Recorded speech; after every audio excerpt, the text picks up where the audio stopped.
ദൈവത്തിന്റെ അതിപരിശുദ്ധ നാമം വാഴ്ത്തപ്പെടുമാറാകട്ടെ. ദൈവവചന പഠനം ആരംഭിക്കുന്നതിന് മുമ്പായിട്ട് നമുക്ക് പ്രാർത്ഥിക്കാം. എല്ലാവരെയും കർത്താവായ യേശുക്രിസ്തുവിന്റെ നാമത്തിൽ സ്വാഗതം ചെയ്യുകയും സ്നേഹവന്ദനം അറിയിക്കുകയും ചെയ്യുന്നു. നമുക്ക് ഒരുമിച്ച് പ്രാർത്ഥിക്കാം.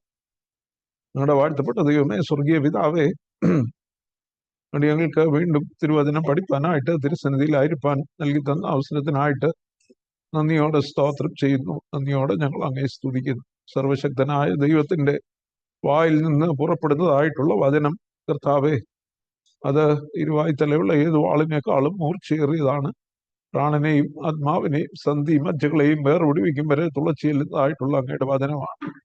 ആ വചനം കർത്താവെ, ഏത് കാര്യത്തിന് അവിടുന്ന് ആ വചനത്തെ അയച്ചുവോ ആ കാര്യം സാധിപ്പിച്ച് മാത്രം അങ്ങയുടെ അടുക്കലേക്ക് മടങ്ങി വരുന്ന വചനമാണെന്ന് ഞങ്ങൾ വായിക്കുന്നുണ്ട് കർത്താവെ. അതുകൊണ്ട് ദൈവത്തിന്റെ വചനം ഹൃദയങ്ങളെ രൂപാന്തരപ്പെടുത്തുന്ന ദൈവത്തിന്റെ വചനം, പാറയെ തകർക്കുന്ന ചുറ്റിക പോലെയുള്ള ദൈവത്തിന്റെ വചനം കർത്താവെ, ആ വചനം ഞങ്ങളുടെ ഹൃദയങ്ങളിലേക്ക് ആഴത്തിൽ പതിഞ്ഞിറങ്ങുവാനായിട്ട് കേൾവിക്കാരായ എല്ലാവരുടെയും ഹൃദയങ്ങളിൽ അത് കർത്താവെ പ്രവർത്തിപ്പാനായിട്ട് ദൈവത്തിന്റെ പരിശുദ്ധാത്മാവ് രൂപാന്തരം വരുത്തുവാനായിട്ട് ഇടവരുത്തണമെന്ന് ഞങ്ങൾ അപേക്ഷിക്കുന്നു. അവിടുത്തെ ബലമുള്ള കരങ്ങളിലടി ഞങ്ങളെ താഴ്ത്തി ഏൽപ്പിക്കുന്നു. ഓൺലൈനായി കടന്നു വന്ന എല്ലാവർക്കായിട്ടും സ്തോത്രം. ഇടയായിരിക്കുന്നവരെയും തൃക്കരങ്ങളിൽ തരുന്നു. എല്ലാവരെയും കർത്താവ് അനുഗ്രഹിക്കണം.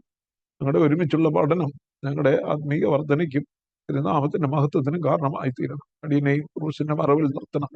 മഹത്വം തിരുമേനി മാത്രം എടുക്കണം. യേശു ക്രിസ്തുവിന്റെ നാമത്തിൽ അപേക്ഷിക്കുന്നു. കൃപയുണ്ടായി കേൾക്കുമാറാകണമേ.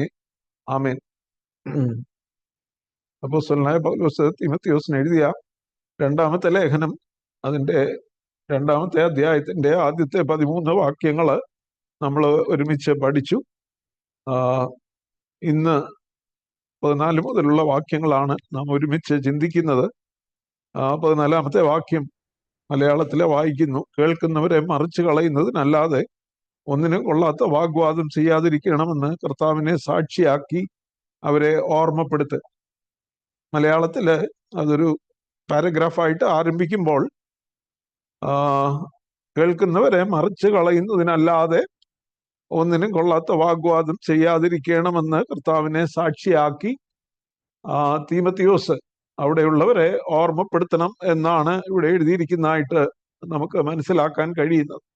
എന്നാൽ ഇംഗ്ലീഷ് വേദപുസ്തകത്തില് ആ വാക്യം അല്പം വ്യത്യസ്തമാണ്. Keep reminding them of these things. അത് കഴിഞ്ഞിട്ടൊരു ഫുൾ സ്റ്റോപ്പാണ്. മിക്കവാറും എല്ലാ ട്രാൻസ്ലേഷനിലും, ഞാൻ വായിക്കുന്നത് NIV-യിൽ നിന്നാണ്, ന്യൂ ഇന്റർനാഷണൽ വേർഷനിൽ നിന്ന്.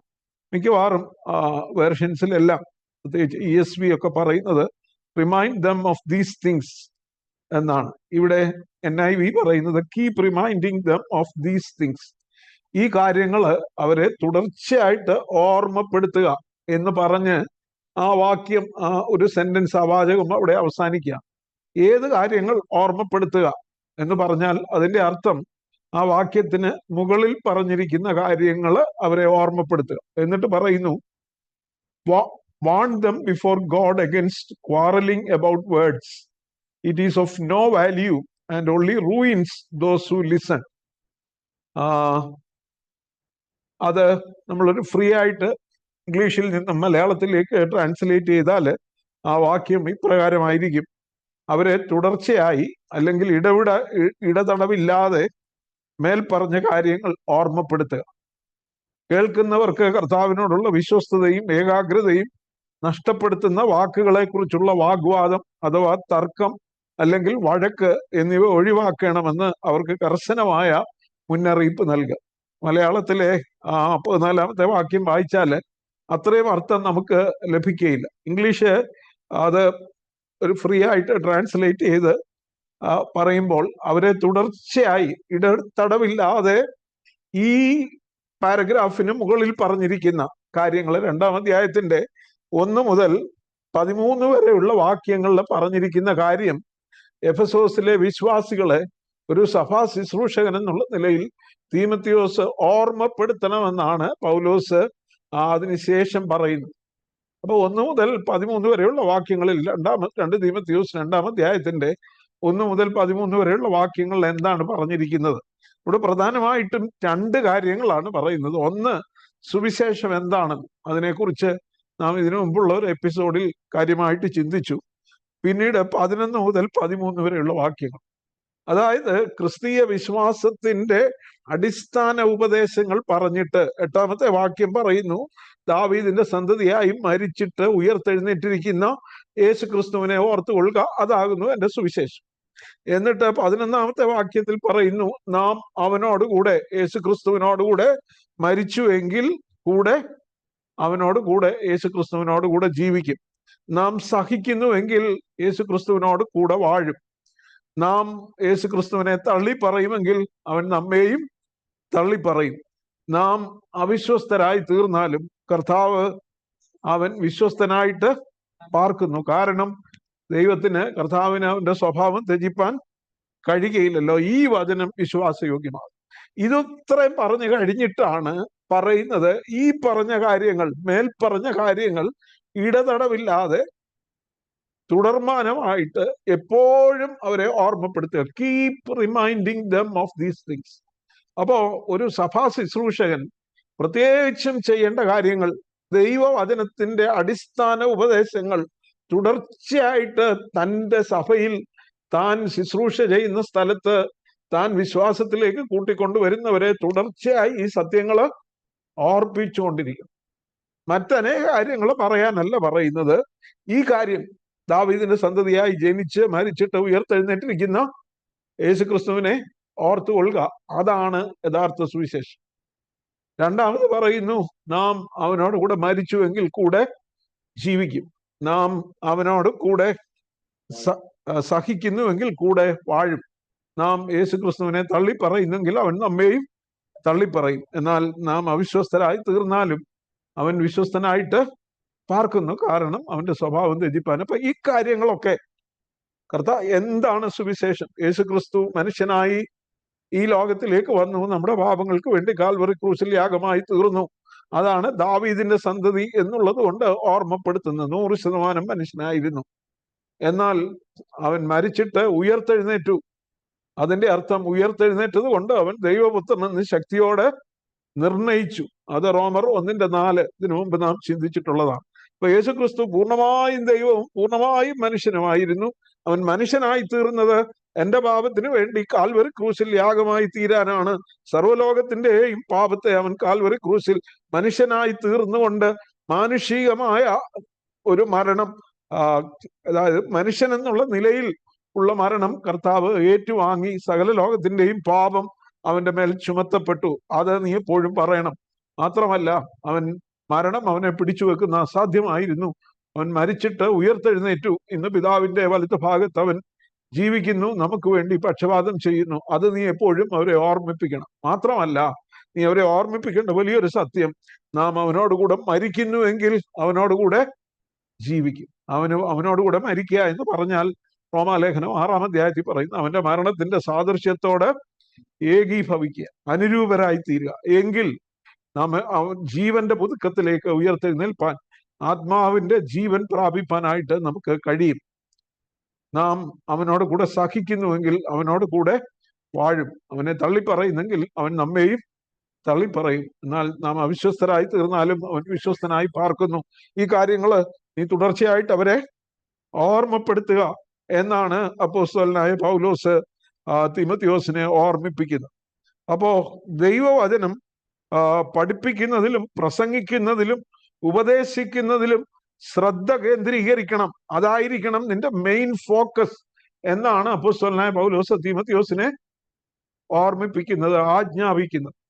സോ ഒരു സഭാ ശുശ്രൂഷകൻ, ഒരു അച്ഛന്, ഒരു പാസ്റ്റർ, അല്ലെങ്കിൽ ഒരു ഇടവകയുടെ ചുമതല വഹിക്കുന്ന ആള്, ആ വ്യക്തി എപ്പോഴും ദൈവവചനം തൻ്റെ സഭയ്ക്ക്, തൻ്റെ കോൺഗ്രിഗേഷന് നൽകണം. അതിൽ നിന്ന് ശ്രദ്ധ മാറിപ്പോകുവാനായിട്ട് ഇടവരരുത് എന്ന് പറയുന്നു. തിമോത്തി's job as a pastor is to focus his congregation on the gospel and to remind them of the most important and profitable things. ഏറ്റവും പ്രധാനപ്പെട്ട കാര്യങ്ങള് തൻ്റെ കോൺഗ്രിഗേഷനെ, തൻ്റെ സഭയെ തീമോഥെയോസ് ഓർമ്മിപ്പിക്കണമെന്ന് അപ്പോസ്തലനായ പൗലോസ് വ്യക്തമായിട്ട് പറയുകയാണ്. അതായത് സഭയെ അതിന്റെ ദൗത്യത്തിൽ നിന്നും വ്യതിചലിപ്പിക്കുന്ന, ലക്ഷ്യത്തിൽ നിന്നും മാറ്റുന്നതായിട്ടുള്ള എല്ലാ പരീക്ഷയും സാത്താൻ കൊണ്ടുവരും. അതിൽ നിന്നൊക്കെ ഒഴിഞ്ഞിരുന്ന് ഒന്നാം സ്ഥാനം നൽകേണ്ടതിന്, ദൈവവചനത്തിന്, സത്യ ഉപദേശത്തിന്, ദൈവവചനത്തിന്റെ അടിസ്ഥാന സത്യങ്ങൾക്ക് എപ്പോഴും പ്രാധാന്യം നൽകണമെന്ന് ഓർമ്മിപ്പിക്കുന്നു. പലപ്പോഴും സഭ സുവിശേഷം പ്രസംഗിക്കുന്നതിൽ നിന്ന് താഴോട്ട് വരുമ്പോഴും അത് തന്നെ നാം പൗലോസ് പറയുന്നുണ്ട്. സത്യവചനത്തെ യഥാർത്ഥമായി പ്രസംഗിച്ചുകൊണ്ട് ലജ്ജിപ്പാൻ സംഗതിയില്ലാത്ത വേലക്കാരനായി ദൈവത്തിന് കൊള്ളാവുന്നവനായി നിൽപ്പാൻ ശ്രമിക്കുക. അപ്പൊ സഭയെ അതിന്റെ ദൗത്യത്തിൽ നിന്നും വ്യതിചലിപ്പിക്കാൻ പിശാച് എല്ലാ തന്ത്രങ്ങളും കൊണ്ടുവരും. ഇവിടെ പറയുന്നു, കേൾക്കുന്നവരെ മറിച്ച് കളയുന്നതിനല്ലാതെ ഒന്നിനും കൊള്ളാത്ത വാഗ്വാദം ചെയ്യാതിരിക്കണമെന്ന് കർത്താവിനെ സാക്ഷിയാക്കി അവരെ ഓർമ്മപ്പെടുത്തും. അപ്പോ വെറുതെ ഒത്തിരി കാര്യങ്ങൾ പറഞ്ഞ് തർക്കത്തിലേക്ക് പോകാനല്ല. തർക്കം കൊണ്ട് ആരെയും നേടുന്നില്ല. The church must stand for the truth. സഭ സത്യത്തിന് വേണ്ടി നിലകൊള്ളണം. And church must preach and teach the truth. സത്യ സുവിശേഷത്തെ പ്രസംഗിക്കുകയും പഠിപ്പിക്കുകയും ചെയ്യണം. അപ്പോൾ സഭ മറ്റു കാര്യങ്ങൾക്ക് പ്രാധാന്യം നൽകിയാൽ, തർക്കങ്ങൾക്ക് പ്രാധാന്യം നൽകിയാൽ സഭയ്ക്ക് അത് കേൾക്കുന്നവരെ നഷ്ടപ്പെടുത്തുന്നതിന് അല്ലാതെ, കേൾക്കുന്നവരെ അവരുടെ ഏകാഗ്രതയിൽ നിന്ന് മാറ്റിക്കളയുന്നതിനല്ലാതെ മറ്റൊന്നിനും കൊള്ളുകയില്ല എന്ന് പൗലോസ് അപ്പോസ്തലൻ തീമോഥെയോസിനോട് പറയുകയാണ്. സഭ സമൂഹത്തിന് നൽകേണ്ട സന്ദേശം, ദേശത്തിന് നൽകേണ്ട സുവിശേഷം അത് കൃത്യമായിട്ട് നൽകണം. എന്നാൽ മറ്റു കാര്യങ്ങളിൽ സഭ അതിന്റെ ശേഷി ചെലവഴിക്കുന്നെങ്കിൽ സഭ അതിന്റെ ഉദ്ദേശ ലക്ഷ്യങ്ങളിൽ നിന്ന് മാറ്റപ്പെടും. ഇവിടെ 15-ാമത്തെ വാക്യം അത് പറയുന്നത്, do your best to present yourself to God as one approved, a workman who does not need to be ashamed and who correctly handles the word of truth. സത്യവചനത്തെ യഥാർത്ഥമായി പ്രസംഗിച്ചുകൊണ്ട് ലജ്ജിപ്പാൻ സംഗതിയില്ലാത്ത വേലക്കാരനായി നിൽപ്പാൻ ശ്രമിക്കുക. Do your best to present yourself to God as one approved. ദൈവം അംഗീകരിക്കുന്ന ഒരു ശുശ്രൂഷകനായിട്ട് നീ അവിടെ നിൽക്കണം എന്നാണ് അപ്പോസ്തലനായ പൗലോസ് ഓർമ്മിപ്പിക്കുന്നത്. ദൈവം അങ്ങനെ ഒരു മനുഷ്യനെ അംഗീകരിക്കുന്നത് അവനെ he must be tested before he must be approved, അല്ലേ? ഒരു വ്യക്തിയെ പരിശോധിച്ച് കഴിഞ്ഞ് മാത്രമേ അവനെ അംഗീകരിക്കാനായിട്ട് കഴിയത്തുള്ളൂ. അപ്പൊ ദൈവം അംഗീകരിക്കുന്ന, അല്ലെങ്കിൽ കൊള്ളാമെന്ന് ദൈവത്തിന്റെ സന്നിധിയിൽ തെളിയിക്കപ്പെട്ട, ദൈവം മുമ്പാകെ, മനുഷ്യരുടെ മുമ്പാകെ അല്ല, ദൈവത്തിന്റെ മുമ്പിൽ, present your self before God, ദൈവത്തിന്റെ മുമ്പിൽ നീ നിന്നെ തന്നെ ഒരു നല്ല ശുശ്രൂഷകനായി, ലജ്ജിപ്പാൻ സംഗതിയില്ലാത്ത ശുശ്രൂഷകനായി നിൽക്കാനായിട്ട് ശ്രമിക്കാൻ. ആസ് വൺ ഗോഡ് അപ്രൂവ്സ്, ദൈവം അംഗീകരിക്കുന്ന, അതിന് ഗ്രീക്കിലെ ഉപയോഗിച്ചിരിക്കുന്ന പദം ഡോക്കിമോസ് എന്നുള്ളതാണ്. ഡോക്കിമോസ് അതായത് പരിശോധിച്ച് അംഗീകരിപ്പാൻ യോഗ്യമെന്ന് തെളിഞ്ഞവൻ. ഡോക്കിമോസ് എന്ന പദമാണ്. ഇതേ പദം തന്നെയാണ് കൊരിന്ത്യ ലേഖനം 16-ാം അധ്യായം അതിന്റെ 10-ാമത്തെ വാക്യത്തില് അപ്പലോസിനെ കുറിച്ച് പറയുകയാണ്. അപ്പലേസ്, ക്രിസ്തുവിൽ സമ്മതനായ അപ്പലേസിന് വന്ദനം ചെയ്യുവിൻ. ക്രിസ്തുവിൽ സമ്മതൻ, as one approved in Christ, ക്രിസ്തുവിൽ സമ്മതനായി തീർന്ന വ്യക്തി. അപ്പൊ ഒരു സഭാ ശുശ്രൂഷകൻ, ഒരു വേലക്കാരൻ, ഒരു കർത്താവിന്റെ വേലക്കാരൻ, അവന് ആരെ പ്രസാദിപ്പിക്കണം? നേരത്തെയും പറഞ്ഞു, പട ചേർത്തവനെ പ്രസാദിപ്പിക്കണം. അതാണ് one who enlisted him in the army. അവനെ ദൈവത്തിന്റെ സേനയിൽ അംഗമാക്കി തീർത്ത, ദൈവത്തെ പ്രസാദിപ്പിക്കുന്നവനായി അവൻ തീരണം. പട ചേർത്തവനെ പ്രസാദിപ്പിക്കേണ്ടതിന് ഒരു പടയാളിയും ജീവനകാര്യങ്ങളിൽ ഇടപെടാതിരിക്കുന്നു എന്ന് ഇതേ അധ്യായത്തിൽ തന്നെ നാം വായിച്ചു. അപ്പോ ഇവിടെ കാണുന്നത് ദൈവം അംഗീകരിക്കുന്ന ഒരു ശുശ്രൂഷകനായിട്ട് നീ നിൽക്കണം എന്നാണ്. നമ്മളെ ഒരാൾ ഒരു ജോലി ഏൽപ്പിച്ച് അത് കൃത്യമായിട്ട് ചെയ്യണം. അതിന്റെ കാര്യങ്ങളൊക്കെ പറഞ്ഞു നമ്മള് എന്തുവാ ഒരു നല്ല പണി ചെയ്തില്ലെന്ന് വെച്ചു, നന്നായിട്ട് അത് ചെയ്തില്ല. ആ വ്യക്തി പരിശോധിക്കാൻ വരുമ്പോൾ നമുക്ക് എന്തോ വരും. നമ്മെ ആ ജോലി ഏൽപ്പിച്ച ആള് നാം ചെയ്ത ജോലി പരിശോധിക്കാൻ വരികയാണ്. നമ്മൾ പറഞ്ഞ പോലെ ചെയ്തില്ല, ചെയ്യേണ്ടതുപോലെ ചെയ്തില്ലെങ്കിൽ പരിശോധിക്കപ്പെടുമ്പോൾ എന്തായിത്തീരും? നമ്മൾ ലജ്ജിക്കേണ്ടതായിട്ട്. അതാണ് ഇവിടെ ഓർമ്മിപ്പിക്കുന്നത്. ഒരു സഭാ ശുശ്രൂഷകനെ അവനെ ഏൽപ്പിച്ച ജോലി ചെയ്യുന്നില്ലെങ്കിൽ, നമുക്കറിയാം വിശ്വാസികൾക്ക് ഒരു ന്യായവിധി ഉണ്ടല്ലേ. അതാണ് 2 കൊരിന്ത്യർ 5:10 പറയുന്നു, ഓരോരുത്തനും താൻ ശരീരത്തിൽ ഇരിക്കുമ്പോൾ ചെയ്തത് നല്ലതാകലും തീയതാകലും അതിന് തക്കവണ്ണം പ്രാപിക്കും എന്ന് പറയുന്നു. അതുപോലെ 1 കൊരിന്ത്യർ 3-ാം അധ്യായത്തിലും പറയുന്നുണ്ട്.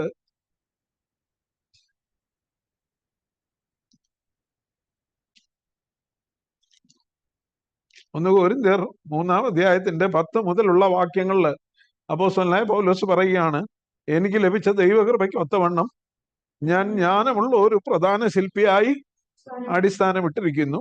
മറ്റൊരുത്തൻ മീതെ പണിയുന്നു എന്ന് ഓരോരുത്തനും നോക്കിക്കൊള്ളട്ടെ. യേശുക്രിസ്തു എന്ന ഇട്ടിരിക്കുന്ന അടിസ്ഥാനമല്ലാതെ മറ്റൊന്നിടുവാൻ ആർക്കും കഴിയുകയില്ല. ആ അടിസ്ഥാനത്തിന്മേൽ, യേശുക്രിസ്തു ആകുന്ന അടിസ്ഥാനത്തിന്മേൽ ആരെങ്കിലും പൊന്ന്, വെള്ളി, വിലയേറിയ കല്ല്, മരം, പുല്ല്, വൈക്കോൽ എന്നിവ പണിയുന്നുവെങ്കിൽ അവനവന്റെ പ്രവൃത്തി വെളിപ്പെട്ടു വരും. ആ ദിവസം അതിനെ തെളിവാക്കും. അത് തീയോട് വെളിപ്പെട്ടു വരും. ഓരോരുത്തന്റെ പ്രവൃത്തി ഇന്ന വിധമെന്ന് തീ തന്നെ ശോധന ചെയ്യും. ഒരുത്തൻ പണിത പ്രവൃത്തി നിലനിൽക്കുമെങ്കിൽ അവന് പ്രതിഫലം കിട്ടും. ഒരുത്തന്റെ പ്രവൃത്തി വെന്തു പോയെങ്കിൽ അവന് ഛേദം വരും. താനോ രക്ഷിക്കപ്പെടും, എന്നാൽ തീയിൽ കൂടി എന്ന പോലെ. അപ്പൊ ഓരോരുത്തരെ ഏൽപ്പിച്ചിരിക്കുന്ന പണി യേശുക്രിസ്തു എന്ന ഇട്ടിരിക്കുന്ന അടിസ്ഥാനത്തിന്റെ മേൽ പൗലോസ് പറയുകയാണ്, ഞാൻ ജ്ഞാനമുള്ള ഒരു പ്രധാന ശില്പിയായി അടിസ്ഥാനമിട്ടിരിക്കുന്നു. യേശുക്രിസ്തു എന്ന അടിസ്ഥാനം, ആ അടിസ്ഥാനത്തിന്മേൽ ഞാനും പണിയുകയാണ്. നമ്മുടെയൊക്കെ ആരാധനക്രമങ്ങളിലുണ്ടല്ലോ സഭയുടെ ശില്പിയും പണിക്കാരനുമായ പൗലോസ് അപ്പോസ്തലന്റെയും കൽപ്പനകളെ. ഇപ്പോ സഭയെ പണിയാൻ ദൈവം ഏൽപ്പിച്ച അപ്പോസ്തലന്മാരുണ്ട്. പത്രോസിനോട് പറഞ്ഞു, ഈ പാറമേൽ ഞാൻ എൻ്റെ സഭയെ പണി. ദൈവമാണ് സഭയെ പണിയുന്നത്. യേശുക്രിസ്തു എന്ന ഇട്ടിരിക്കുന്ന അടിസ്ഥാനത്തിന്മേലാണ് പണിയുന്നത്. അത് പത്രോസും പൗലോസും യോഹന്നാനും എല്ലാവരും ചേർന്ന്, നാം ഒക്കെയും ചേർന്നാണ് പണിയുന്നത്. അപ്പൊ പണിയുമ്പോൾ നമ്മെ ഏൽപ്പിച്ച പണി എങ്ങനെ തീർത്തു എന്ന് ഒരു ദിവസം ശോധന ചെയ്യും. അത് തീ കൊണ്ട് ശോധന ചെയ്യും. പുല്ല് കൊണ്ടാണോ പണിതത്, വൈക്കോല് കൊണ്ടാണോ പണിതത്, അതൊക്കെ തീ കൊണ്ട് ശോധന ചെയ്യുമ്പോൾ മരം, പുല്ല്, വൈക്കോൽ എന്നിവയെല്ലാം കത്തിപ്പോകും.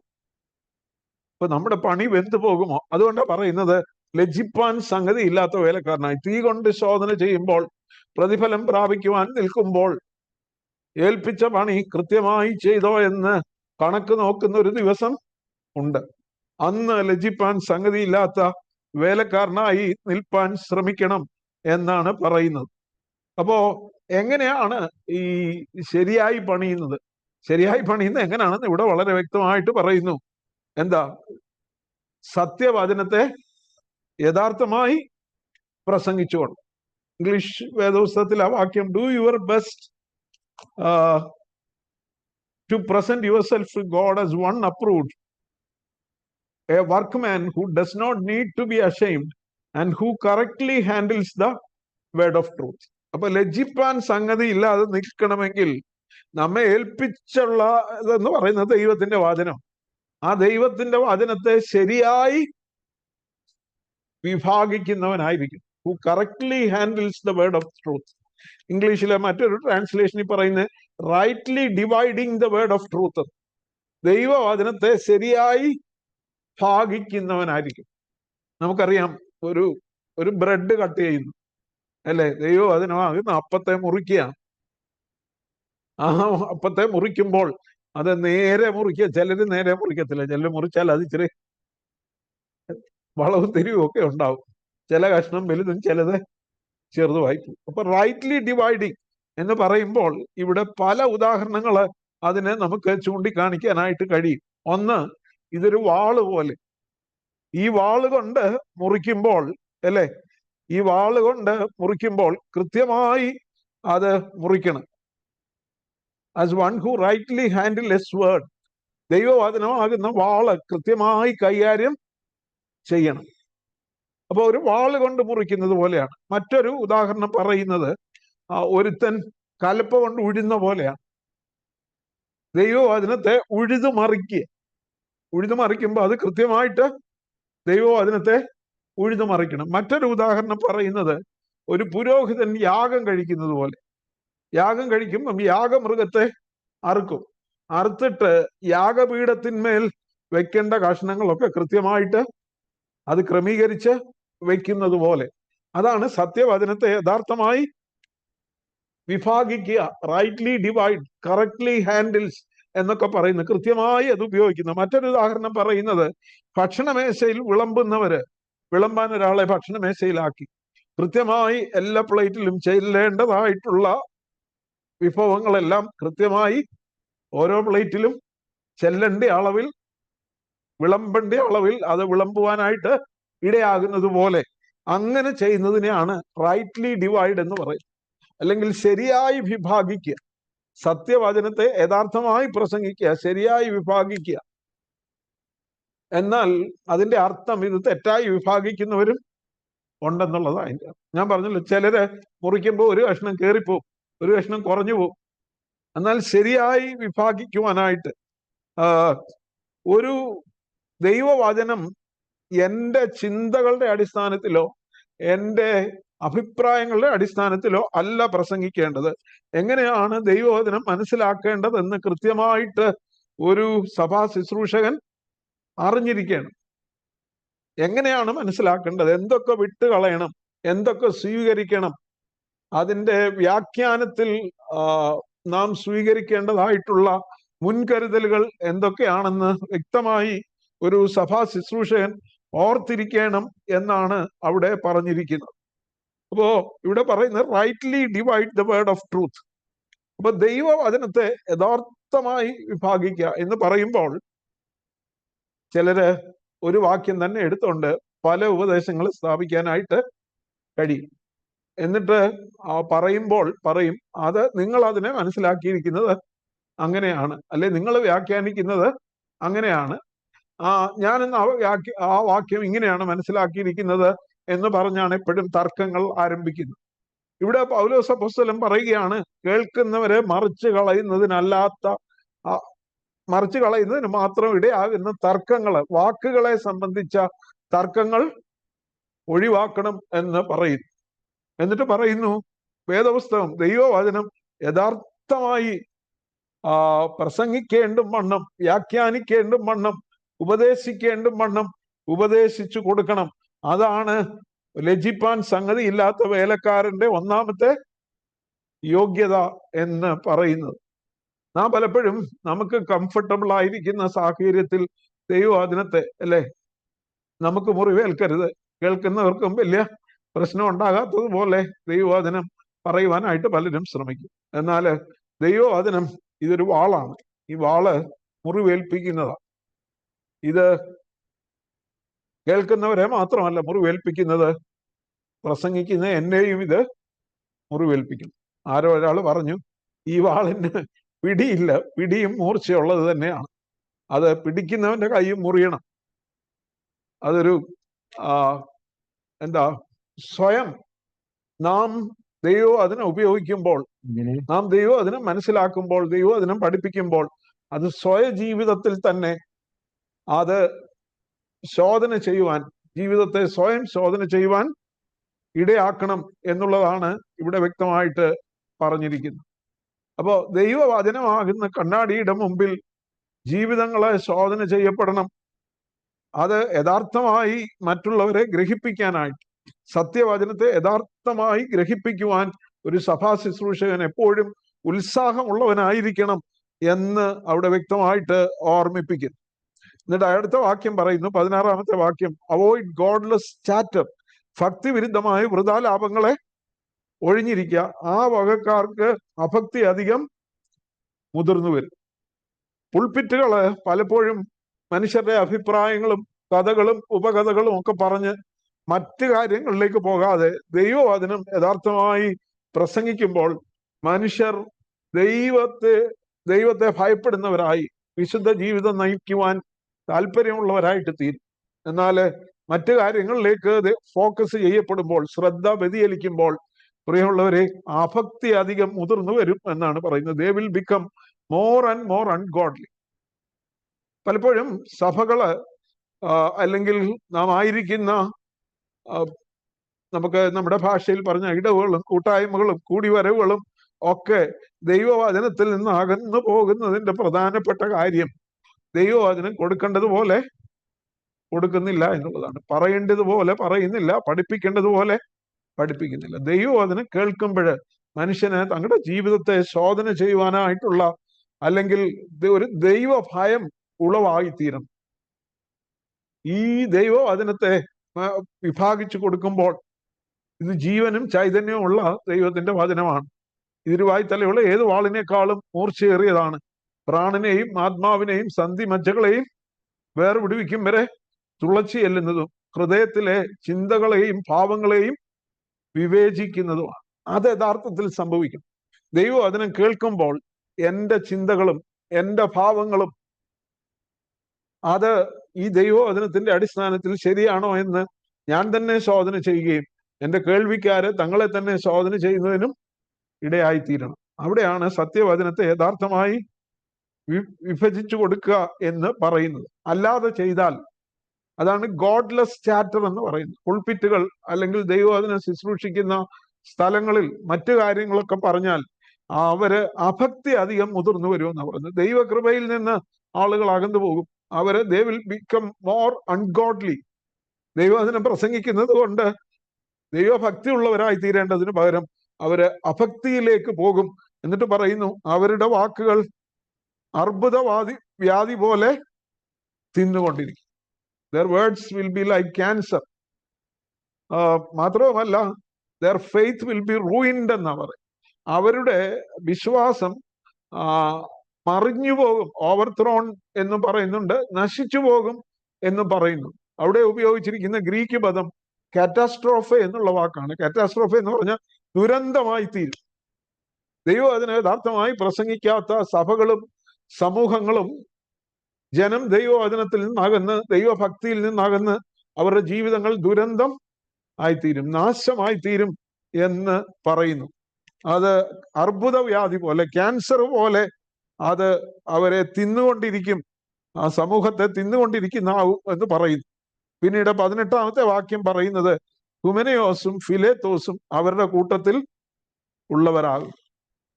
ഈ ഹുമനയോസിന്റെ കാര്യം 1 തീമോഥെയോസ് 1-ാം അധ്യായത്തിന്റെ 20-ാമത്തെ വാക്യത്തിൽ നാം കാണുന്നുണ്ട്. 1 തീമോഥെയോസ് 1:20.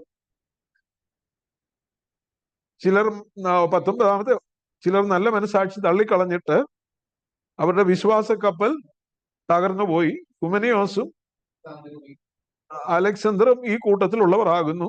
അവർ ദൂഷണം പറയാതിരിക്കാൻ പഠിക്കേണ്ടതിന് ഞാൻ അവരെ സാത്താനെ ഏൽപ്പിച്ചിരിക്കുന്നു. അപ്പോ വിശ്വാസ കപ്പൽ തകർന്നു പോയൊരു വ്യക്തിയായിരുന്നു ആര്? ഹുമനയോസ്. ഹുമനയോസിനെ സാത്താനെ ഏൽപ്പിച്ചിരിക്കുക എന്ന് പറഞ്ഞാൽ they were excommunicated from the church. ഹുമനയോസും അലക്സാണ്ടറും അവരുടെ വിശ്വാസം തകർന്നു പോയി. എങ്ങനെയാ അവരുടെ വിശ്വാസം തകർന്നത്? ഇവിടെ അതിന്റെ കാരണം പറയുന്നുണ്ട്. അവരെ സത്യം വിട്ട് തെറ്റി പുനരുത്ഥാനം കഴിഞ്ഞു എന്ന് പറഞ്ഞ് ചിലരുടെ വിശ്വാസം മറിച്ചു കളയും എന്ന് പറഞ്ഞാൽ യഥാർത്ഥത്തില് ഹുമനയോസും ഫിലേത്തോസും ചെയ്തതെന്ന് പറഞ്ഞാല് അവര് സത്യം വിട്ട് തെറ്റി. അവര് പുനരുത്ഥാനം കഴിഞ്ഞു എന്ന് പറയുന്നു. എന്ന് പറഞ്ഞാൽ യഥാർത്ഥത്തിൽ ഒരു ബോഡ്ലി റിസറക്ഷൻ, ശരീരത്തിന്റെ പുനരുത്ഥാനം ഇല്ല എന്ന് പഠിപ്പിക്കുന്നവരായിരുന്നു അവര്, ഹുമനയോസും ഫിലേത്തോസും. എന്ന് പറഞ്ഞാൽ ആത്മാവിന് മാത്രമേ പുനരുത്ഥാനം ഉള്ളെന്ന് പഠിപ്പിക്കുന്നവർ. അല്ലെങ്കിൽ അവര് പറഞ്ഞു പുനരുത്ഥാനമൊക്കെ കഴിഞ്ഞു, ഇപ്പൊ നമ്മൾ 1000 ആണ്ട് വാഴ്ചയിലായിരിക്കുന്നു എന്ന് പഠിപ്പിക്കുന്നവർ. 1 കൊരിന്ത്യർ 15-ാം അധ്യായത്തില് പൗലോസ് അപ്പോസ്തലന് കൊരിന്തില് അങ്ങനെയുള്ള ചിലരെ കുറിച്ച് പറയുന്നുണ്ട്. 1 കൊരിന്ത്യർ 15:12 മുതലുള്ള വാക്യം, ക്രിസ്തു മരിച്ചിട്ട് ഉയർത്തെഴുന്നേറ്റു എന്ന് പ്രസംഗിച്ചു വരുന്ന അവസ്ഥയ്ക്ക് മരിച്ചവരുടെ പുനരുത്ഥാനമില്ല എന്ന് നിങ്ങളിൽ ചിലർ പറയുന്നത് എങ്ങനെ? മരിച്ചവരുടെ പുനരുത്ഥാനം ഇല്ല എങ്കിൽ ക്രിസ്തുവും ഉയർത്തെഴുന്നേറ്റിട്ടില്ല. ക്രിസ്തു ഉയർത്തെഴുന്നേറ്റിട്ടില്ലെങ്കിൽ ഞങ്ങളുടെ പ്രസംഗം വ്യർത്ഥം, നിങ്ങളുടെ വിശ്വാസവും വ്യർത്ഥം.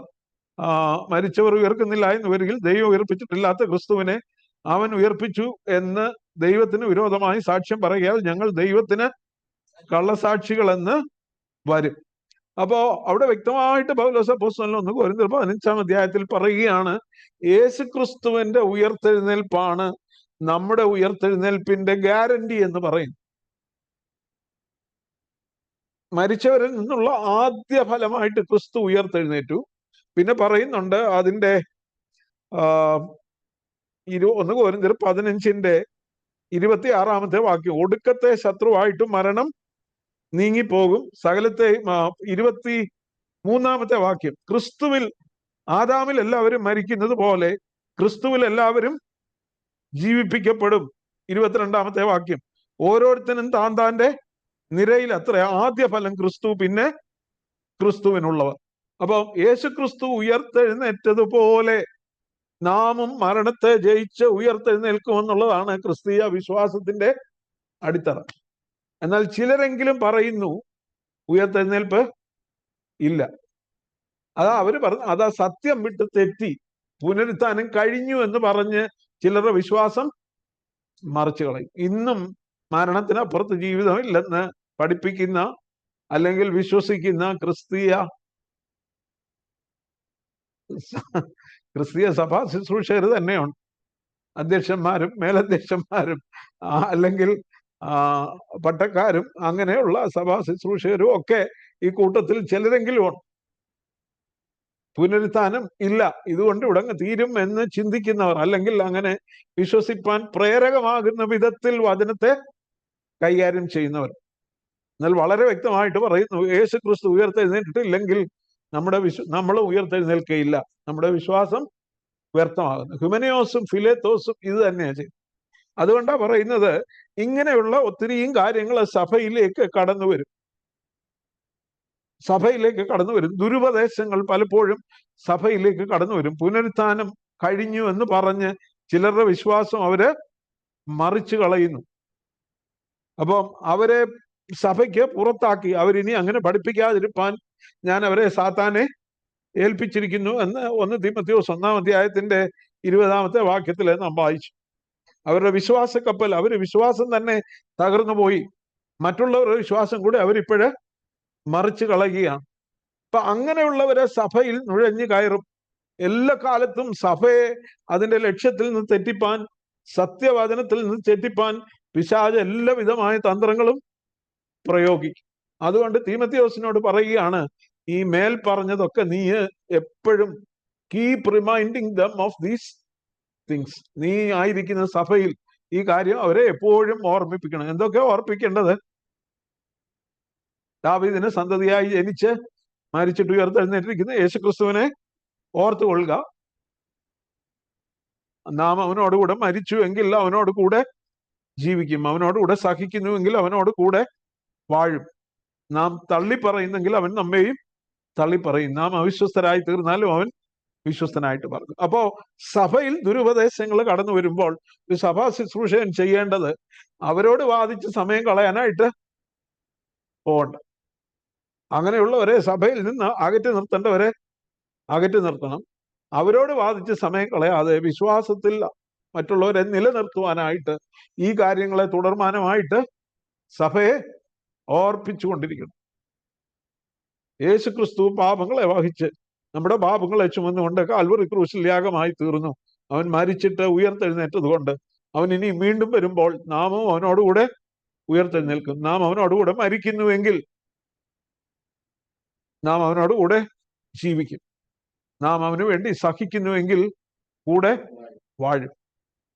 എന്നാൽ നാം തള്ളി പറഞ്ഞാൽ അവൻ നമ്മെയും തള്ളിപ്പറയും. ചിലരുടെ വിശ്വാസം മറിച്ച് കളയുന്ന അനേകരെ കുറിച്ച്, ഹ്യൂമനിയോസിനെ കുറിച്ചും ഫിലേത്തോസിനെ കുറിച്ചും ഇവിടെ നാം വായിക്കുന്നത് പോലെ ഇന്ന് നമ്മുടെയൊക്കെ സഭകളിലും ചിലരെങ്കിലും ഇങ്ങനെയുള്ള ഉപദേശങ്ങൾ പറയുകയും പഠിപ്പിക്കുകയും ചെയ്യുന്നു. അങ്ങനെയുള്ളവരെ ഒഴിഞ്ഞിരിക്കാനായിട്ട് പറയുന്നുണ്ട്, അല്ലേ? ഇവിടെ പിന്നീട് പറയുന്നത്, എങ്കിലും ദൈവത്തിന്റെ സ്ഥിരമായ അടിസ്ഥാനം, 19-ാമത്തെ വാക്യം, എങ്കിലും ദൈവത്തിന്റെ സ്ഥിരമായ അടിസ്ഥാനം നിലനിൽക്കുന്നു. കർത്താവ് തനിക്കുള്ളവരെ അറിയുന്നുവെന്നും കർത്താവിന്റെ നാമം ഉച്ചരിക്കുന്നവനെല്ലാം അനീതി വിട്ടകന്ന് കൊള്ളട്ടെ എന്നുമാകുന്നു അതിന്റെ മുദ്ര. ദൈവത്തിന്റെ സ്ഥിരമായ അടിസ്ഥാനം. കർത്താവായ യേശു ക്രിസ്തു കാൽവറി ക്രൂശിൽ പാപികളെ രക്ഷിപ്പാൻ മരിച്ചു, അടക്കപ്പെട്ടു, ഉയർത്തെഴുന്നേറ്റിരിക്കുന്നു എന്നുള്ളത് എല്ലാവരും അംഗീകരിപ്പാൻ. ഞാൻ പറഞ്ഞല്ലോ, ഈ പറഞ്ഞ കാര്യങ്ങളൊക്കെ പലതും ആദിമസഭയുടെ കീർത്തനങ്ങളായി. കർത്താവായ യേശു ക്രിസ്തു പാപികളെ രക്ഷിപ്പാൻ ലോകത്തിൽ വന്നു എന്നുള്ളത് വിശ്വാസിയും എല്ലാവരും അംഗീകരിപ്പാൻ യോഗ്യവുമായ വചനം തന്നെ. പിന്നെ 1-ാം അധ്യായത്തിൽ പറയുന്നുണ്ട്, അവൻ ജഡത്തിൽ വെളിപ്പെട്ടു, ആത്മാവിൽ 1-ാമത്തെ ലേഖനത്തിൽ 1 തീമോഥെയോസ് 1-ാം അധ്യായത്തിന്റെ 16-ാമത്തെ വാക്യം, അവൻ ജഡത്തിൽ വെളിപ്പെട്ടു, ആത്മാവിൽ നീതീകരിക്കപ്പെട്ടു, ദൂതന്മാർക്ക് പ്രത്യക്ഷനായി, ജാതികളുടെ ഇടയിൽ പ്രസംഗിക്കപ്പെട്ടു, ലോകത്തിൽ വിശ്വസിക്കപ്പെട്ടു, തേജസ്സിൽ എടുക്കപ്പെട്ടു എന്നിങ്ങനെ ദൈവഭക്തിയുടെ മർമ്മം സമ്മതമാം വണ്ണം വലിയതാകുന്നു. 1 തീമോഥെയോസ് 3:16. അതും ആദിമസഭയുടെ ഒരു കീർത്തനമായി. ആദിമസഭയുടെ കീർത്തനം എന്ന് പറഞ്ഞാൽ മനസ്സിലാക്കേണ്ട ഒരു കാര്യം, ഇന്ന് നമ്മുടെ കൈവശം ഉള്ളതുപോലെ ദൈവവചനം ആദിമസഭയിൽ ഇല്ല, എഴുതപ്പെട്ടിട്ടില്ല. ചില ലേഖനങ്ങൾ മാത്രമേ ആദിമസഭയിൽ, പ്രത്യേകിച്ചും പൗലോസ് ഇത് എഴുതുന്ന സമയത്തേക്ക് ചില ഗലാത്യ ലേഖനവും മർക്കോസിന്റെ സുവിശേഷവും അങ്ങനെയുള്ള ചില ഭാഗങ്ങൾ മാത്രമേ വന്നിട്ടുള്ളൂ. എന്നാൽ ആദിമസഭ അവരുടെ വിശ്വാസം കൈമാറിയിരുന്ന എങ്ങനെയാണ്? അവർ കൂടി വരുമ്പോൾ ഇതുപോലെയുള്ള കീർത്തനങ്ങൾ, അവൻ ജഡത്തിൽ വെളിപ്പെട്ടു, ആത്മാവിൽ നീതീകരിക്കപ്പെട്ടു, ദൂതന്മാർക്ക് പ്രത്യക്ഷനായി, ജാതികളുടെ ഇടയിൽ പ്രസംഗിക്കപ്പെട്ടു, ഇത് അവർ ചൊല്ലുന്ന കീർത്തനങ്ങളായി. അതുപോലെ ചൊല്ലുന്ന മറ്റൊന്നാണ്, യേശുക്രിസ്തു പാപികളെ രക്ഷിപ്പാൻ ലോകത്തിൽ വന്നു എന്നുള്ളത് വിശ്വാസ്യവും എല്ലാവരും അംഗീകരിപ്പാൻ യോഗ്യവുമായ വചനം തന്നെ. അതുപോലെ ചൊല്ലുന്ന മറ്റൊരു കീർത്തനമാണ് ഇപ്പോ നമ്മൾ പഠിച്ച 2 തീമോഥെയോസ് 2-ാം അധ്യായത്തിന്റെ 11 മുതലുള്ള വാക്യങ്ങൾ. എന്താ? നാം അവനോടുകൂടെ മരിക്കുന്നുവെങ്കിൽ നാം അവനോടുകൂടെ ജീവിക്കും, സഹിക്കുന്നുവെങ്കിൽ കൂടെ വാഴും. നാം അവനെ തള്ളിപ്പറയുന്നെങ്കിൽ അവൻ നമ്മെ തള്ളിപ്പറയും. നാം അവിശ്വസ്തരായി തീർന്നാലും അവൻ വിശ്വസ്തനായി പാർക്കുന്നു. അവന്റെ സ്വഭാവം ത്യജിപ്പാൻ അവന് കഴിയുകയില്ല. ഇതൊക്കെ ആദിമസഭയിലെ വിശ്വാസികള് പരസ്പരം കാണുമ്പോഴും അവർ കൂടി വരുമ്പോഴും ഓർമ്മിപ്പിക്കുന്ന കീർത്തനങ്ങളായി, ആദിമസഭയുടെ കീർത്തനങ്ങൾ. അതുകൊണ്ടാണ് അപ്പോസ്തലനായ പൗലോസ് ലേഖനത്തിലും ഒക്കെ പറയുന്ന ആത്മീയ ഗീതങ്ങളാലും, അല്ലെ, പൗലോസ് ലേഖനം 3:16 എഫേസ്യ ലേഖനം 5:18 ഒക്കെ നാം വായിക്കുന്നുണ്ട്. സങ്കീർത്തനങ്ങളാലും സ്തുതികളാലും ആത്മീയ ഗീതങ്ങളാലും തമ്മിൽ പഠിപ്പിച്ചും ബുദ്ധി ഉപദേശിച്ചും നിങ്ങൾ നന്ദിയോടെ നിങ്ങളുടെ ഹൃദയങ്ങളിൽ ദൈവത്തിന് പാടിയും ഇങ്ങനെ ക്രിസ്തുവിന്റെ വചനം ഐശ്വര്യമായി സകല ജ്ഞാനത്തോടും കൂടെ നിങ്ങളിൽ വസിക്കട്ടെ. ഞാൻ പറഞ്ഞത്, ദൈവവചനം അവരുടെ കയ്യിലില്ലാഞ്ഞപ്പോൾ അവര് ദൈവവചനം അവരുടെ ഹൃദയത്തിൽ ഐശ്വര്യമായി വസിച്ചത് എങ്ങനെയാണ്? അവർ കാണുമ്പോൾ തമ്മിൽ പഠിപ്പിച്ചതും ആത്മീയ ഗീതങ്ങളായി ഈ വിശ്വാസ പ്രഖ്യാപനങ്ങള് അവരങ്ങോട്ടും ഇങ്ങോട്ടും പറയുന്നതും ചൊല്ലുന്നതും വഴി ദൈവത്തിന്റെ വചനം അവരുടെ ഹൃദയങ്ങളിൽ ഐശ്വര്യമായി വസിച്ചു. അങ്ങനെയാണ് ആദ്യ തലമുറ, ആദിമസഭ വിശ്വാസം കൈമാറിയത്. എന്നാൽ ഇതിന്റെ ഇടയിലേക്ക് അനേകർ ദുരുപദേശങ്ങളുമായിട്ട് വന്നു. ഹ്യൂമനിയോസും ഫിലേത്തോസും അലക്സാണ്ടറും അങ്ങനെയുള്ളവരൊക്കെ പുനരുത്ഥാനം കഴിഞ്ഞു എന്ന് പറഞ്ഞ് സത്യം വിട്ട് തെറ്റി പലരുടെയും വിശ്വാസം മറിച്ചു കളയുന്ന അനേകർ സഭയ്ക്കുള്ളിലേക്ക് വന്നു. എന്നാൽ അന്നും സഭ വിശ്വാസത്തിൽ ഉറച്ചു നിന്നത് ഈ അടിസ്ഥാന ഉപദേശങ്ങൾ, ദാവീദിന്റെ സന്തതിയായി ജനിച്ച് മരിച്ചിട്ട് ഉയർത്തെഴുന്നേറ്റിരിക്കുന്ന യേശു ക്രിസ്തുവിനെ ഓർത്തുകൊള്ളുക, അതാകുന്നു എന്റെ സുവിശേഷം. അവനോടുകൂടെ മരിച്ചാൽ കൂടെ ജീവിക്കും, അവന് വേണ്ടി സഹിക്കുന്നുവെങ്കിൽ അവനോടുകൂടെ വാഴും. ഇങ്ങനെയുള്ള ഉപദേശങ്ങൾ അവർ തമ്മിൽ പഠിപ്പിച്ചും ബുദ്ധി ഉപദേശിച്ചും കീർത്തനങ്ങളായി ചൊല്ലിയും അവർ കൂടി വരുമ്പോഴൊക്കെയും ദൈവത്തെ ആരാധിച്ചു. ദൈവത്തിന്റെ വചനം അവരുടെ ഹൃദയങ്ങളിൽ ഐശ്വര്യമായി വസിച്ചു. അങ്ങനെയാണ് ആദിമസഭ വിശ്വാസത്തില് നിലനിൽക്കുവാനായിട്ട് കഴിഞ്ഞത്. അതുകൊണ്ടാണ് ദൈവത്തിന്റെ സ്ഥിരമായ അടിസ്ഥാനം നിലനിൽക്കുന്നു. ദൈവത്തിന്റെ അടിസ്ഥാനം യേശു ക്രിസ്തു എന്ന ഇട്ടിരിക്കുന്ന അടിസ്ഥാനം സ്ഥിരമായിട്ട് നിലനിൽക്കുവാനായിട്ട് ഇടയായി. എന്നിട്ട് ഇവിടെ പറയുന്ന മറ്റൊരു കാര്യം, കർത്താവ് തനിക്കുള്ളവരെ അറിയില്ല എന്നും കർത്താവിന്റെ നാമം ഉച്ചരിക്കുന്നവനെല്ലാം അനീതി വിട്ടതെന്ന് കൊള്ളട്ടെ എന്നും ആകുന്നു അതിന്റെ ചിലരൊക്കെ തെറ്റിപ്പോകും, ചിലര് സത്യം വിട്ടു തെറ്റും, ചിലര് സത്യത്തിന് വിരുദ്ധമായ ഉപദേശങ്ങളുമായി അല്ലേ സഭയിലേക്ക് കടന്നു വരും. എന്നാൽ ദൈവം തനിക്കുള്ളവരെ, കർത്താവ് തനിക്കുള്ളവരെ അറിയുന്നു. എന്നാൽ മറ്റൊരു കാര്യം കൂടെ ഉണ്ട്. അവിടെ താഴെ പറയുന്നത് അവന്റെ നാമം ഉച്ചരിക്കുന്നവനെല്ലാം അനീതി വിട്ടതെന്നുള്ളത്. അപ്പൊ ഇവിടെ രണ്ട് കാര്യങ്ങൾ നമുക്ക് ഒരുപോലെ കാണാം. ഒന്ന്, കർത്താവ് തനിക്കുള്ളവരെ അറിയുന്നു. കർത്താവ് ആ ഇട്ടിരിക്കുന്ന അടിസ്ഥാനത്തിന്മേൽ അവരെ ദൈവം നിലനിർത്തും. അത് ദൈവത്തിന്റെ പരമാധികാരത്തിൽപ്പെട്ട കാര്യമാണ്. എന്നാൽ വിശ്വസിക്കുന്നവർക്കൊരു ഉത്തരവാദിത്വമുണ്ട്. എന്താ? കർത്താവിന്റെ നാമം ഉച്ചരിക്കുന്നവനെല്ലാം അനീതി വിട്ട് ആകുന്നുള്ളത് എന്നുള്ളതാണ് അതിന്റെ മുദ്ര. അപ്പൊ ഇവിടെ ഡിവൈൻ സോവർണിറ്റിയും ഹ്യൂമൻ റെസ്പോൺസിബിലിറ്റിയും, ദൈവത്തിന്റെ പരമാധികാരത്തിൽ ദൈവം തനിക്കുള്ളവരെ അറിഞ്ഞ് താൻ തെരഞ്ഞെടുത്തവരെ നിലനിർത്തുന്നു എങ്കിലും മനുഷ്യനൊരു ഉത്തരവാദിത്വമുണ്ട്. അവൻ അനീതി വിട്ട് അകന്നുകൊള്ളണം, അവൻ സത്യത്തിൽ നിലനിൽക്കണം, അവൻ ദൈവവചനത്തിൽ നിലനിൽക്കണം. അതാകുന്നു അതിന്റെ മുദ്ര എന്ന് അപ്പോസ്തലനായ പൗലോസ് ഇവിടെ ഓർമ്മിപ്പിക്കുന്നു. പ്രിയമുള്ളവരെ, നാം ഇന്ന് പഠിച്ച കാര്യങ്ങള് എന്തൊക്കെയാണ്? Church must keep its focus, do not be distracted by so many other things. സഭ അതിൻ്റെ ദൗത്യത്തിൽ തന്നെ നിലനിൽക്കണം. സുവിശേഷം ജനത്തിന് കൊടുക്കുക എന്നുള്ള വലിയ ഉത്തരവാദിത്വം ദൈവം സഭയെ ഫലമേൽപ്പിച്ചു. വിശ്വാസം ഉളവാകുന്നത് എങ്ങനെയാണ്? വിശ്വാസം കേൾവിയാലും, കേൾവി ക്രിസ്തുവിന്റെ വചനത്താലും വരും. റോമാലേഖനത്തിൽ നാം വായിക്കുന്നു. അപ്പൊ ദൈവവചനം സഭയ്ക്ക് കൊടുത്തെങ്കിൽ മാത്രമേ വിശ്വാസികള് വിശ്വാസത്തിൽ ഉറച്ചു നിൽക്കുവാനായിട്ട് കഴിയുകയുള്ളൂ. അപ്പൊ ദൈവവചനം കൊടുക്കണം. ദൈവവചനം കൊടുക്കുന്നതിന് പകരം സഭ ഒരു എന്റർടൈൻമെന്റ് ക്ലബായിട്ടോ അല്ലെങ്കിൽ ഒത്തിരി സോഷ്യൽ ആക്ടിവിറ്റീസ് നടത്തുന്ന ഒന്നായിട്ടോ മാത്രം തീർന്നാൽ ഒരിക്കലും വിശ്വാസികൾ നിലനിൽക്കുവാൻ ഇടയാകത്തില്ല. അനേകര് ദുരുപദേശങ്ങളുമായിട്ട് വരുമ്പോൾ അനേകര് സത്യം വിട്ട് മറിഞ്ഞു പോകുവാനായിട്ട്, കേൾക്കുന്നവരെ മറിച്ചു കളയുവാൻ, അവര് നാശത്തിലേക്ക് പോകുവാൻ ഇടയായിത്തീരും. അതുകൊണ്ട് church must keep its focus.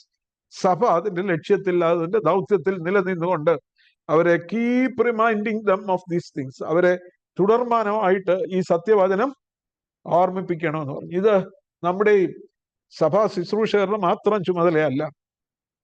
എൻ്റെ ചിന്തയിൽ ഓരോ കുടുംബനാഥന്മാരുടെയും, ഓരോ അപ്പന്മാരുടെയും അമ്മമാരുടെയും ഉത്തരവാദിത്വം കൂടെ. കുഞ്ഞുങ്ങളെയും ഈ വചനം ഓർമ്മിപ്പിക്കണം, അവരെ ഈ അടിസ്ഥാനത്തിൽ നിലനിർത്തണം. നമ്മുടെ അനന്തര തലമുറ വിശ്വാസത്തിൽ നിലനിൽക്കണമെങ്കിൽ കുഞ്ഞുങ്ങൾക്കിത് കൈമാറണം. ഇത് തുടർച്ചയായി അവരെ ഓർമ്മിപ്പിക്കണമെന്ന് അപ്പോസ്തലനായ പൗലോസ് തീമോഥെയോസിനെ ഓർമ്മിപ്പിക്കും. മാത്രമല്ല ഇത് വിശ്വസ്ത മനുഷ്യരെ ഫലമേൽപ്പിക്കും. നമുക്കും അങ്ങനെ ചെയ്യുവാനായിട്ട് ദൈവത്തിന്റെ പരിശുദ്ധാത്മാവ് നമ്മെ സഹായിക്കട്ടെ.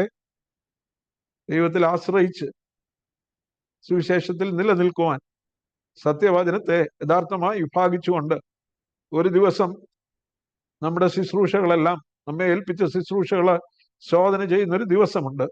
അന്ന് തീ കൊണ്ട് ശോധന ചെയ്യും. നാം എപ്രകാരം പണിയുന്നു എന്ന് ഓരോരുത്തരും നോക്കിക്കൊള്ളട്ടെ. പുല്ല്, വൈക്കോൽ, തടി എന്നുകൊണ്ട് പണിതെങ്കിൽ അത് തീയിൽ ശോധന ചെയ്യുമ്പോൾ അത് വെന്തുപോകും. എന്നാൽ ഇട്ടിരിക്കുന്ന അടിസ്ഥാനം നിലനിൽക്കും. നമുക്ക് ദൈവഭയത്തോടെ അനന്തര തലമുറയ്ക്ക് ഈ സത്യവചനത്തെ കൊടുത്തുകൊണ്ട് ജീവിപ്പാൻ ദൈവം നമ്മെ സഹായിക്കുമാറാകട്ടെ.